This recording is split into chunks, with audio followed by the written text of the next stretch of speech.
Edwin Cho. Shout out to Edwin Cho. He's currently in chat. Amazing. Whoa, look at a wall from the chat. So he's actually been a part of the community for a long time. The Discord, watching the channel and commenting on lives. Love this kid. Won some raffles. So very excited personally to see him doing this. I'm a little bit more enthusiastic or excited. You understand why. Of course, I'm a little bit of bias. You know what I'm saying? With that being said, let me get into this list real quick. We do have notes, so he's going to tell us firsthand what we were thinking, and then of course ask questions to get some bounce feedback. For more you get, squeeze him for all his that brain juice. And so let's see what he got to say. So we have a beast boss, gotta love it, always fundamental, bringing to any Warhorde list currently. A Big Mac with Follow Me Lads. He did bring the Drilla and the custom Mega Blasta. I personally love the Drilla because of its 3 damage. It's minus 3 AP. Not a lot of that in the Orc army. I like to bring some more of that. Why not? Even if it's just one less attack. Hey, he's going on the wall anyways. We all know what's up. And we hear this a lot. Would I rather bring a Pain Boy or a Big Mac? Big Mac seems like he's simply a shiny gunman, like he's not really worth his points or not really understanding his intent behind him. As someone who's been running Warhorde, now back on it again because I like all the detachment. But the difference between the Big Mac and the Gaz is about getting Gaz to exactly where you want him to be more reliable. Being able to actually move Gaz through stuff and over, through enemy rhinos, for example, or screens, or just getting them slightly better in a better position so you can actually get into contact and fights with the units you really want to is very important when you start playing the higher level games, when people are better at screening and really trying to really mitigate what Gaz himself is actually able to get into contact with. So in the reroll advance really helps for that go turn. You don't want to roll that one, so having a built-in reroll is great in that as well. So I think a lot of time that's why we pick the Big Mac, and that's what I hear constantly when I talk about to these gets as well. Then we have Boss Snickrot. He said he absolutely loved Boss Snickrot in this game. He was always very chill, very reliable for secondaries, but he was always very careful with him. So if you're picking up Snickrot, remember, just because he can infiltrate doesn't necessarily mean you need to. Right, and right now, like he's saying in chat, he's won in chat.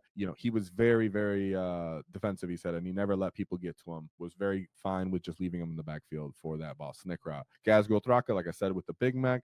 Then we brought back a nice, cool tech piece that has been advocated for a lot of the channel, but only the cunning gets really end up teching into it. And sometimes in detachments, it's unexpected, like Edwin did today. So as we see, we have the mech. And this mech is because we're taking advantage of that firing deck on the truck, right? So I think as an orc player, you would, if you're new to 40K, you would overlook this. You go, well, I got pistols, I got shooters, right? And so, of course, if you're familiar in your experience, let me just unpack these for some of the newer gets, right? The firing deck is very, very useful in most armies, even if it's just 2 spots for special weapons. In this case, because we hit on 5s and we typically have bad firearms in general, or weapons, Naka in general, people don't even consider utilizing them. They just think of our trucks as only stationary defensive, bunkers in that sense. Yet when you include the mech, now you have a mobile firing platform for those tank busters, and the tank busters don't become exclusively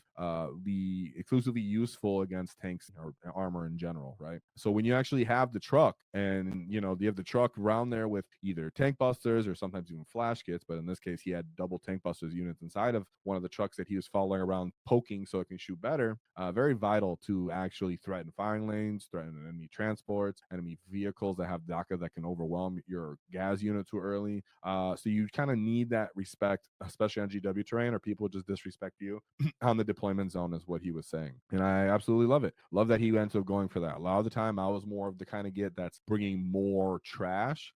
And if I brought kind of some sort of DACA, it typically was like screen clearing DACA, to be honest. So I really like to see that Edwin teched into this again, like we've seen last weekend as well. So the orcs are adapting as well as the meta's going. Even though we haven't peaked out right now yet, you get, like we said, the war energy's growing with the cunning. But we do have a war boss. This was with Ed Wappa's Kill Chopper. A little surprising in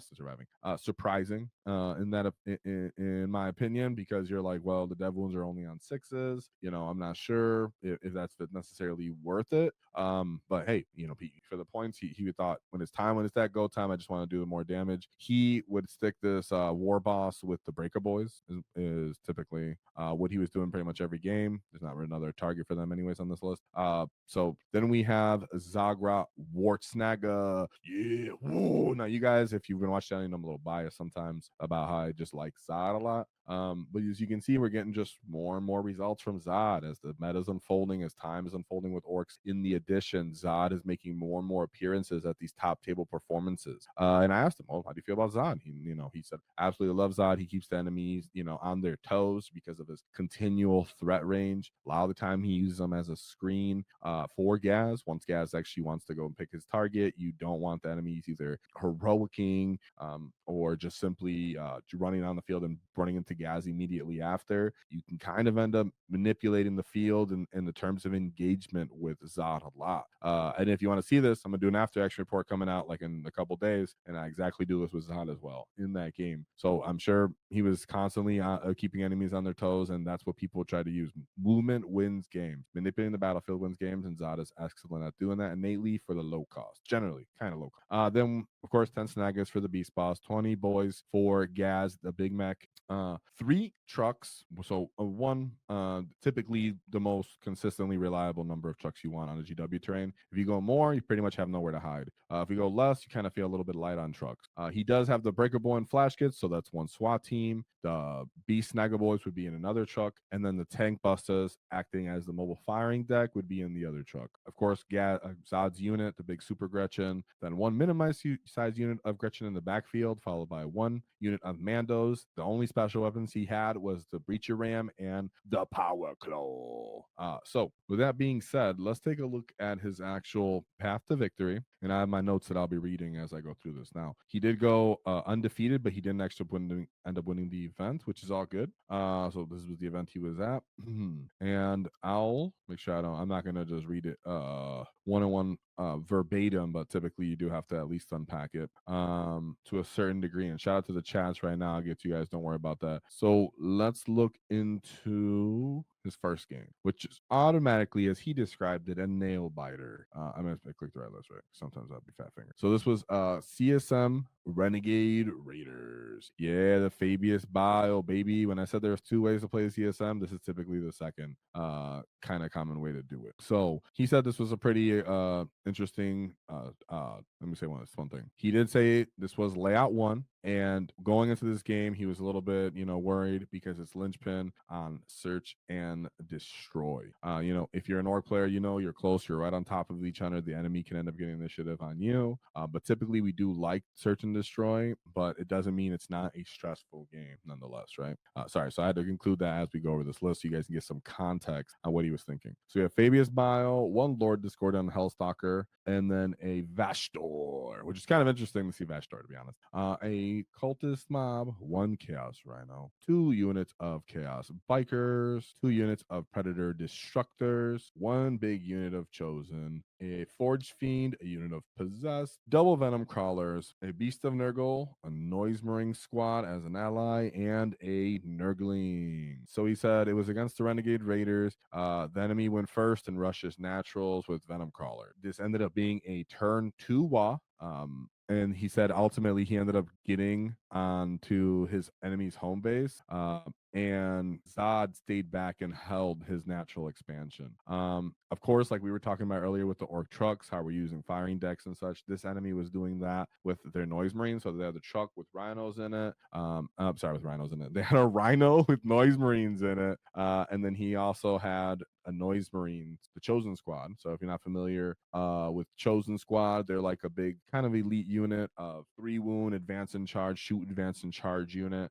So they're kind of like their most effective clapback sort of unit, typically being held maybe by Fabius Bile, where then he's going to be able to give them some kind of buff and then kind of blank damage. He's decent on his own as well. He said ultimately on his clapback, the -1 the wound and shooting kept Glav still alive when he charged. Once the Chosen fought the remaining Gaz units, he used Fight on Death, and ultimately he only had Fabius Bile and Fabius Bile 1 Chosen left. He said he was able to squeak this within 1 point. If any of the rolls went anywhere, it would have been it would have been different. So this was one of the games where he was just being honest. This was a nail biter, absolutely close, where it came down to just holding on just enough with all of his assets to pull through in the end and end up killing with that. What he was saying here is that because it was layout 1, he always deployed Gaz on the big L at his home, and then Zagra right in the middle. Commandos were always in the middle, trying to deny area denial and his natural expansion. Utilizes natural expansion. He always deployed Storm Boys for secondaries or for clearing chaff, and then of course, like we said, the tank busters were the firing lanes. What he did say as well is that the beast boss and the tank busters are great for kind of late game play because they're not as reliant on the wall. So this was very much a game that his wall timing came down to Zod and Gaz. Of course, the Breaker Boys were incorporated sometimes, but the cool part about Breaker Boys and War Horde is they can function somewhat without the wall because sustain, crit 5s, sustain, which he said he did use them for. In several games, they were his target of that. So I think he like he said himself, he really sometimes it just is that way, guys. When we play 40k, right? That's how orcs. You play that aggression. You understand that what the enemy has. But as Edwin chose to, he chose in terms of engagement on the enemy side of the field, knowing the clapback would be possibly spine breaking. He endured it just enough to pull through with his assets and make the difference on the scoring. And like I always tell orc players, even if the enemy seems to have all the answers for your army and looks like he's going to punish you, the longer you take to get stuck in, sometimes the more damage you do into yourself, especially when the enemy themselves has the ability to dwindle your army, maybe take the initiative from you. You got to go get stuck in, and just let the dice be rolled out. And that's what we're seeing here. That really does win you games at times. And the skill, of course, to cut and get. So let's look at his second game.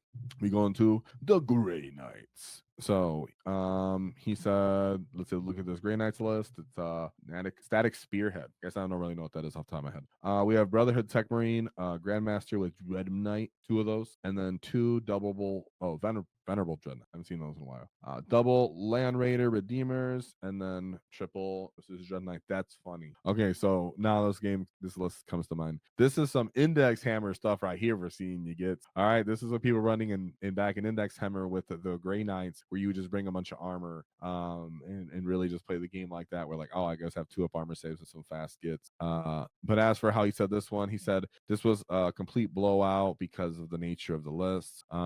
He went first, staged up, as in he is in Edwin went first, staged up. The enemy drew area denial and cleanse, so his land raiders came closer because obviously all he has is land raiders and dreadnoughts, and land raiders are kind of like, well, I'm gonna try to stat check you, and the beast boss is like, oh much up, So he ended up had to just get close. So he ended up 1 on the top of turn 2. Got a big advance on Gaz, lethal 5+ across the field. Of course, only one of those units can even use Armor of Contempt. Anyways, he gets. You gotta always keep that in mind for only 1 activation, which is very, very important for us. I swear. Sometimes to this day, I'm like, man, that's so much better than it was in the past, where it was continuous. And that way, it really messes up the Grey Knight matchup for them. So he just couldn't endure it. He said Zod was able to tag 2 dreadnoughts, right? So like I always talk about with Gaz and Zod combo is that sometimes Zod is just there to tar pit whatever Gaz couldn't get to yet. That way, on the following turn, while they're still beating up Zod, Gaz can go over there and crump him in return. So he ended up holding Zod in place. But ultimately, when there was enough clapback, he did kill.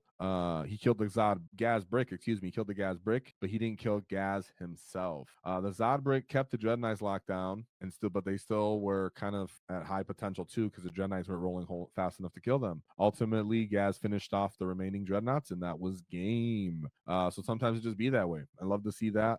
Whenever orcs just kind of counter armor, you just get stuck in, just roll them over. Fat 100-point win right there. To that you get, love to see it. And then we move on to his third game, which was against the Adeptus Mechanicus. So this was cohort Cybernetica. Admech is tough, guys. I've been playing some games against Admech, and the guy is rusty, but still they're tough games. If they're utilized correctly. So love to see that. So we have Admech here still being pretty potent in the meta. So great win with this one. He has a Belisarius Claw, double Cybernetica Datasmith, and then 1 Tech Priest Engine Seer. So we have triple Skitarii Rangers, 1 unit of Sky Stalkers, a big old unit of Servitors. I'm gonna have to ask my Admech friend how this works. I'm like, wait, what's that? I've never seen that. Then we have a Skitarian Infiltrators, double Castellan Robots, and then 3 Disintegrate. So I was just gonna look to add one for this notes, to be honest. He said, well, this is a Cybernetica, just a bunch of damage. He was running 2 of those units of robots. and keeping them back because he was trying to be safe and out of threat range of Edwin's Breaker Boys and Tank Busters and the Brick. He still ultimately ended up wawing turn 2. Like I said, most of his entire wall turn is essentially all around Gas and Zod being able to make contact with units they want to make contact with. So he kept his Tank Busters, his Breaker Boys, and his Snaggers back while he sent forward the big mobs. Remember, Gaz's threat range, because of Follow Me Lads, because of Here We Go, because of the reroll charges, is minimum going to be 11, on average 14 inches movement, and then you get to do 2d6 charging plus 2, whatever that result is. Very, very nasty threat range. And then you have Zod essentially moving on average the same distance, which means the enemies are going to be completely afraid of even stringing into no man's, because a proper orc player can charge one target and then swing the mob into another unit by pile-ins or consolidations and still start tagging everything. So his whole wall turn is really much relying on that. Just keep in mind as you're paying attention to this list, because he did, like he said, keep back his other killy assets, Tank Busters, Breakers, later Snaggers, that way he can kill the robots. Gaz was able to kill 2 tanks, some ranges, and Sky Stalkers. Zod tagged the other tank, and then ultimately it died to a desperate escape. That's sick. And then since he was dealing with the other 2 bricks the whole game while Edwin was scoring, especially on hidden supplies, it was a good game overall. He said Snickerout was an MVP for establishing and doing a full recover assets. So that's typically what we talk about when we're bringing, this style of list. Any of these mob style lists, from what we're seeing result wise, guys, right? What your preference is totally fine. I'm sure you can play with that and have good results. I'm just speaking strictly on what we're seeing continually, because even though I only show some of the lists, I look at pretty much all the lists, and the vast majority of them are utilizing 2 mobs for that reason. It's not that people can't kill Gaz or can't kill another 20-man unit. It's that while they're killing all that, you're constantly scoring points. You're holding essentially a big wall or line of part of the battlefield, or one big corner of the battlefield, and then you still have other killy assets. And if you build your list, as other people are, with bosses, for example, and such, you're able to have damage later outside of the wall. And that's also why we're seeing this mech being adapted, adopted, as people are adapting to that fact that they're realizing, well, my big expensive piece, which is like a quarter of my army, then whatever else I have to do because you have to have double, right? You have to redundancy in this mob, at least Marbop archetype, meaning then you have to also pay for some sort of other mob. It means you're just stuck on your other assets. That's why I'm really glad to, instead of just trying to have Tank Busters do around and just real and reliable, we got the mech so they can be useful against infantry. They can be used on full side of the wall. They can be, and then he also said, obviously, as a lone op, he was fun for like the play of might. Nice to see that. I'm sure that was kind of important. Well, not against that AdMech list, but some AdMech lists. That'd be cool too, because you're like, how many units you got? You guys got a lot of list units. Then we go into this 4th game, which was into the Tau Empire. Oops, sorry guys, someone didn't show you.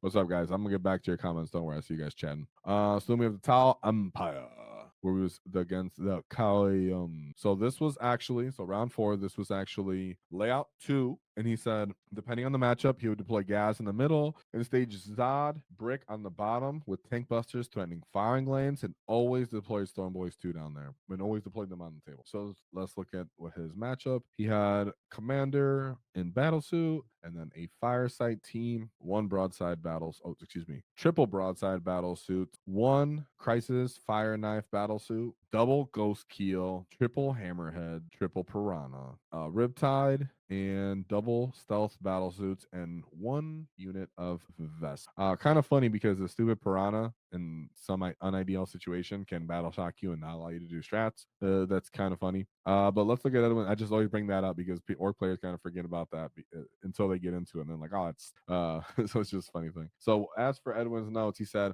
up against Kayon, he said he got a really good wall. He was able to touch the Ghazghkull. I think this was a turn 2 wall as well. He said he killed the Hammerhead and the Ghazghkull with Gaz, while Zog touched another Ghazghkull that died to a desperate escape. What's up with everybody dying to desperate escapes to you, bro? That's awesome. Gaz and Makari lived after the shooting phase, and they were alive. They were able to just continuously fight through the enemy's deployment zone. The remaining rounds, the Breaker Boys and the Tank Busters slowly came out and started dismantling the rest of his army. Tank Busters popped out after being inside the transports and killing them. The fun part about Tank Busters, and after they shoot, they'll just start charging stuff as well in the Tau army, and they feel good in that position. I absolutely love that.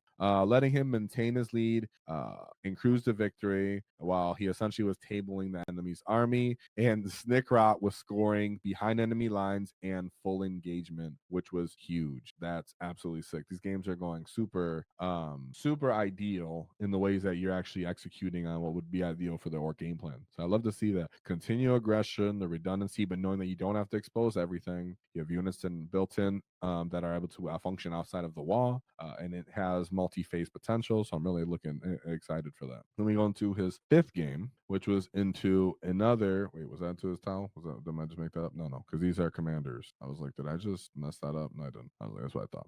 Okay, I was like, I double clicked the same one. I've done that before on stream, guys. All right, so then he goes into another Tau unit. So we have a Commander Farsight, commanders in Coalstar battle suits, 2 Enforcer battle suits, 1 Broadside, Knife Fight, Starsight battle suit, 2 Sunforge battle suits, a unit of Kroot, double unit of Pathfinder, 1 Piranha, double Riptide, and then double Stealth suits. All right, cool. Which was with this? What was the attachment? Was this? The Retaliation Cadre. Sorry, I forgot how to read it. So he said this mission was supply drop. He said it deploys gas on his home rune. Waited for bottom of turn 3. Love to see that. Those are the kind of missions you can play a little bit more passively, considering you know where the outcome's going to be. He said, force my opponent to detonate assets on the objective. That was a disappearing turn 4. The score does not show how close the game was, but it was a heck of a game. Till the primary spike at the end. Bottom of turn on Orc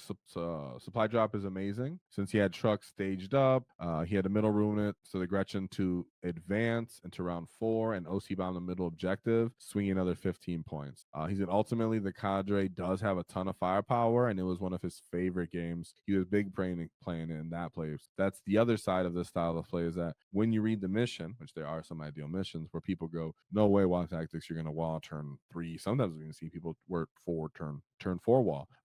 In this case, now that they've removed the challenger cards and stuff like that, secret missions, it feels really great to just say, I'm going to trade my entire army for just standing here and knowing you cannot kill everything, even though you have absolutely the ability to blend one thing on the actual shooting phase, because tower are not multi-phase. Once you do that, I'm going to run out, smash into you style of play, that move and start standing there, well, they can't do anything about it if they don't just have absolute efficiency their entire game. Their entire go turn. Surprisingly enough, guys, when you're familiar with how the Tau game's gonna go, you really can have some fun game against Tau as orcs, because you're like, well, nothing really punches me back. So once so it becomes fun like that. So that being, I just start killing people. You're just one face. So I'm not respecting you. I'm touching everything. I'm bad touching everything, and that's what happened. So love to see that. Great job there with that close win. Love that late game play, the late game wah. Always overlooked for orc players, I'm telling you. But then we move into his round 6, where he was exciting. He said his opponent was fantastic, and it was a great final game. He said he won on the top of turn 2. I got too excited. I didn't even show you the list. For some reason, I just assumed you knew it was the Tyranids. Did he say what detachment this was, by the way? Because I was looking too, and I was like, what detachment? Let me see. What is that? Oh, this looks like, okay, this is just the monster. Is it the monster mash? This looks like a monster mash to me. I'm gonna assume this was the monster mash. All right, so we have a Hive Tyrant, a Neural Tyrant, a Lictor, a double Pyrovores, a 3-man and a 2-man. Pyrovores are pretty annoying for it. Double Von Ryan Leapers, a Zoanthrope unit, double Exocrines, double Harlspecs, a Norn Assimilate, a Psychophage, and a Tyrannofex with Rupture Cannon. So let's take a look at the notes. I got ahead of myself, guys. Sorry, I did get ahead of myself. I will say, forgive. He said, he won on turn 2. He went to the Harlspecs, Psychophage, Pyrovores, Von Ryan Leapers, and was only able to kill the Harlspecs and the Von Ryan Leapers with Gaz's unit. And he wounded the rest. The Breakaboys crashed into the Norn Emissary, hitting with a critical 5+ lethal stain combo, which was huge, and he killed it. That's crazy. That's awesome. That's where the War Horde the war boss shining through being attached to that Breaker Boy list comes into play, because that's a devastating tandem of potential. I love to see that. He said Zod tagged the other unit of Pyrovores. The Psychophage ended up locking down the objective for the opponent. He said his clapback forced his opponent to pull the enemies off the objective and focus on Gaz and Zod being in the middle. Having Art as nails and -1 to wound helped a lot, leaving Zod's unit healthy enough for the primary score on his objective. That's sick. So he was -1 to wound, and then what? Plus another. Did you stack another -1 to wound on that? So that could be, because let's see if they do they have the Neural Tyrant? I wonder. I mean, the Neural Lictor? I don't think so. Oh, he just has Neural Tyrant though. Okay, but ultimately he said just -1 to wound. He said Gaz and the Big Mac were the lone survivors, terrorize his deployment zone. That's fantastic. Coasting to the rest of the game while the opponent tried to stack up. Again, we have Snickrat just chilling around, doing established and sabotage, scoring them big points for him and just pulling out through the game. So ultimately, he just had, even though his WAAAGH turn didn't go perfectly, the type of list that the type of faction really Tyranids are, is they're not known for their damage reliability, and dice can sometimes not go their way. So it's really good to, I wouldn't say disrespect their damage, but not overly respect it that you're not willing to smash into them. The double, destroying the Norn with the Breaker Boys, I don't know what the math is on that while their defense is up on an objective, but that's absolutely sick. And I know touching Tyranids is always a good factor. So that was a great job. And I really like to hear how that list ended up playing out overall, because it's a list that I can relate to a lot and has a lot of cool tech pieces and units that I think a lot of us can relate to. So let's look at it one more time. We have a Beast Boss, a Big Mac with Follow Me Lads, a Boss Snickra, Ghazghkull, a mech for that mobile truck firing deck, a War Boss with Edwapix Kill Choppa with alongside the Breaker Boys for smashing the spine of a Norn emissary, a Zagra Wartsnaga, 10 Snagga Boys, 20 boys, 3 trucks, a Breaker Boy, of course with the War Boss, like I said, Flash Kits and the Breakers into one truck, Beast Boss to another truck, and then double Tank Busters into another truck. 1 Mando unit, 1 minimum size unit of Gretchen, and the Storm Boys. I asked, is there anything you would change? He said, sometimes I consider maybe changing something out like the Storm Boys or the Flash Kits. Not sure what I would do. I honestly don't think you should do anything with that, whatever that's worth. I do really appreciate having at least 1 jetpack unit that can move around. And when stuff's getting stuck in all over the field, there are sometimes just those games where you're like, yeah, I need this dude to be able to run around and fly and get places I need it to go, scoring or stopping and interrupt heroic intervention to happen, whatever it may be. So I think keep that. Any other questions I asked him that I can think of? I'm reading right now to make sure I didn't miss anything he would change. He said it absolutely is on board with the mech truck and the tank buster combo. He said, like I said, without them, the enemy can't more respect you on the firing lanes and just disrespect you from their own deployment zone. He thinks Snickrod is awesome for his lone out nature, making sure he doesn't get jumped. And yeah, Action Monkey Mech, good for display of might. So with that being said, homie, let's see where he's at. He's in the chat right now. He says, and Artist Nails on Gas. That's why, okay, that makes more sense. So between the -1 the moon built in the Zod and Artist Nails on Gas, it was fantastic on his last. I got some, I don't know, simple. That's obvious now in hindsight, but when you're alive, sometimes we get ahead of ourselves. So thank you for that. Thank you for the notes. Shout out to the gets in the chat. Like he said right here, that when he started 40K, we were only orc channel around, and here we are now, man. You made it to the top. Now we're talking about you. It comes full circle, baby. So shout out to Edwin Cho, the great war boss. Whoa, for getting stuck in, lad. Another thing to check out is our sponsor, the Baron of Dice. They make high quality custom dice. If you enjoy our content and want to show some love, check out the Baron of Dice custom dice, including Wall Tactics official dice. To support us, use our discount code in the description for 5% off, because nobody likes taxes. If you enjoyed the clip, check out the full video here. If you'd like to see more tactics, click here. Let's get stuck in, lads!